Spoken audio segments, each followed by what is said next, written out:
दशावतार भाग 8 श्रीकृष्ण अवतार। यदा यदा हि धर्मस्य ग्लानिर्भवति भारत अभ्युत्थानमधर्मस्य तदात्मानं सृजाम्यहम। हिंदू धर्मात श्रीहरी विष्णूंना सृष्टीपालन करणारे मानले गेले आहे। धर्माच्या रक्षणासाठी हिंदू ग्रंथ भागवत पुराणानुसार सतयुग ते कलियुगापर्यंत श्रीहरी विष्णूंनी 24 अवतार घेतले आहे। त्यामधील 10 प्रमुख अवतार दशावतार स्वरूपात प्रसिद्ध आहेत। दशावताराच्या या पर्वात आपण श्रीहरी विष्णूंच्या याच 10 अवतारांच्या संपूर्ण कथा अनुक्रमे वेगवेगळ्या 10 भागांमध्ये पाहणार आहोत।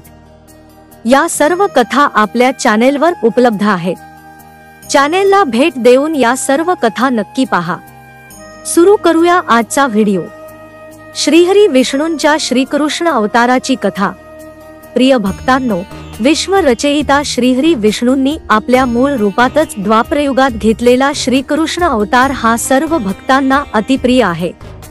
त्यांचा हा अवतार सर्वोपरी पूजनीय अवतार मानला जातो। अत्याचारी व दुर्चारी कंसाचा वध करण्याहेतू व कुरुक्षेत्रात धर्माच्या लढ्यात उभा राहण्याहेतू श्रीहरी विष्णूंनी आपला हा अवतार धारण केला होता। पौराणिक कथेनुसार कंस हा राजा प्रसेनजित व पावनरेखा यांचा पुत्र होता, परंतु तो मुळात एका दुर्मिला नामक गंधर्वाचा अंश होता। गंधर्वपुत्र असल्यामुळे कंस हा अतिशक्तिशाली व बलशाली तर होताच, पण त्याचा स्वभावही निर्दयी आणि क्रोधित स्वरूपाचा होता। कंसाने आपल्या शक्तीच्या जोरावर अनेक राजांना व दैत्यांना परास्त करून त्यांना आपले दास बनवून ठेवले होते। पौराणिक कथेंमध्ये असाही उल्लेख आहे की कंसाने आपल्या स्वतःच्या बापाला कैदेत ठेवून त्याचे राज्य बळकावले व स्वतः मथुरेचा राजा बनला होता।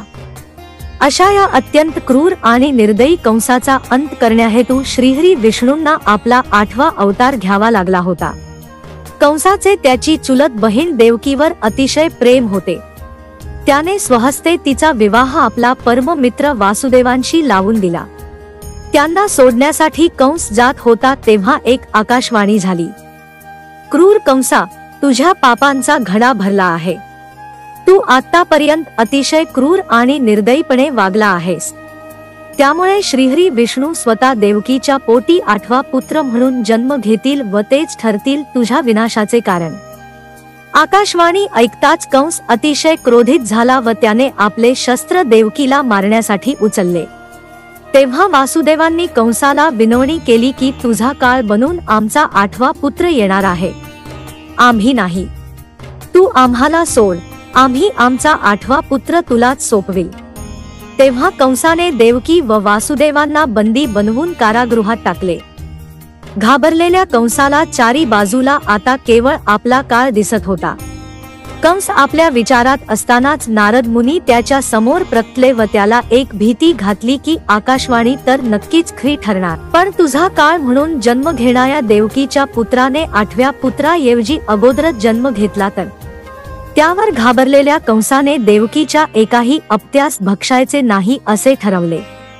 भयभीत कंसाने देवकीच्या प्रत्येक जन्म घेणाऱ्या मुलाला कधी भिंतीवर आपटून तर कधी मोठ्या डोंगरावर आपटून त्यांना संपवले। आपल्या अपत्यांचे असे होणारे मृत्यू पाहून देवकी व वासुदेव मनातून खचून गेले होते। तेव्हा 8व्या आपत्याला जन्म देण्यापूर्वी उभयंतांना श्रीहरी विष्णूंनी स्वप्नात दर्शन दिले। श्रीहरी विष्णू बोलले की कंसाचे कुकर्म आता चरणसीमेवर आहे, त्यामुळे माझ्या अवतरित होण्याची घटिका आता जवळ आली आहे। त्यांनी वासुदेवांना आज्ञा दिली की मी तुमच्या पोटी जन्म घेत असून तुम्ही मला जन्म झाल्यावर गोकुळातील नंदाच्या घरी सोडून या। एवढे बोलून श्रीहरींनी देवकीच्या पोटी जन्म घेतला। त्या दिव्य बालकाला वासुदेवांनी एका टोपलीत घेतले। तेव्हा कारागृहाचे दरवाजे आपोआप उघडले आणि सर्व दरवेशी निद्रावस्थेत गेले। पौराणिक कथेनुसार श्रीकृष्ण जन्मावेळी यमुना नदीला महापूर आला होता। आकाशात प्रचंड विजांचा कडकडाट होत होता व भीषण वर्षा चालू होती। आपल्या पुत्राला डोक्यावर घेऊन वासुदेव नदी पार करू लागले। प्रलयकारी यमुनेच्या पाण्याने त्या दिव्य बालकाचे चरणस्पर्श केले आणि ती शांत झाली। तिने वासुदेवांसाठी गोकुळाची वाट सुसह्य बनवली। वासुदेवांनी गोकुळात पोहोचून आपल्या पुत्राला नंदाच्या पुत्रीसोबत बदलले व परत कारागृहात आले। जेव्हा कंसाला देवकीच्या 8व्या आपत्याची सूचना मिळाली तेव्हा तो त्वरित कारागृहात पोहोचला व त्याने त्या बालिकेला मारण्यासाठी उचलून घेतले। तेव्हा ती बालिका कंसाच्या हातून सुटली व तिने आपले मूळ रूप म्हणजे आदिशक्ती रूप धारण केले। क्रोधित होऊन आदिशक्ती कंसावर गरजली, तुझा काळ आला आहे, तो गोकुळात वाढत आहे। तुझी योग्य घटिका बघून तो तुझा अंत नक्की करेल। भयभीत झालेल्या कंसाला आपला मृत्यू आता जवळ आलेला दिसत होता। त्याने आपल्या सर्व दैत्य असुरांना त्याचा काळ बनून गोकुळात वाढत असणाऱ्या श्रीकृष्णाला मारण्यासाठी पाठवले आणि त्यात तो अपयशी ठरला। तेव्हा क्रोधित झालेल्या कंसाने समस्त मथुरा वासियांवर अन्याय व अत्याचार करण्यास सुरुवात केली। पण सर्व मथुरा वासियांना आता विश्वास बसला होता की श्रीकृष्ण लवकरच काळ बनून कंसाचा अंत करतील। एक दिवस कंसाने आपल्या राज्यात एका भव्य मल्लयुद्धाचे आयोजन केले। ते पाहण्यासाठी भगवान श्रीकृष्ण आपले बंधू बलराम यांच्या सोबत मथुरेत आले। त्यांनी सर्वप्रथम त्यांच्यावर हल्ला करून आलेल्या जरासंधच्या हत्तीचा वध केला, जो कंसाला त्याच्या विवाहप्रसंगी भेटस्वरूप मिळाला होता। त्यानंतर श्रीकृष्ण कंसाच्या महालात पोहोचले व त्यांनी तिथे असणारा शिवधनुष्य एका हातानेच उचलून तोडून टाकला। तेव्हा क्रोधित कंसाने नंद व समस्त गोकुळवासियांना संपवण्याची धमकी दिली।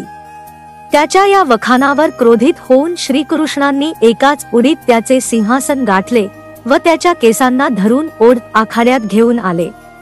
आपल्या दिव्य मुष्टी प्रहाराचा मारा करून त्यांनी कंसाचा वध केला व समस्त गोकुळ, ब्रिज व मथुरेतील जनतेला त्याच्या अत्याचारातून मुक्ती दिली। संपूर्ण द्वापरयुग हे भगवान श्रीकृष्णांच्या लीलांनी परिपूर्ण असे आहे। केवळ एका व्हिडिओमध्ये आपण श्रीकृष्णांचा अवतार समजून नाही घेऊ शकत, त्यासाठी असंख्य व्हिडिओही अपुरे पडतील। श्रीकृष्णांच्या याच लीला पाहण्यासाठी आपण आपल्या चॅनेलवर लवकरच एका नवीन पर्वाची सुरुवात करू। आजचा व्हिडिओ कसा वाटला कमेंट्स करून नक्की कळवा। धन्यवाद।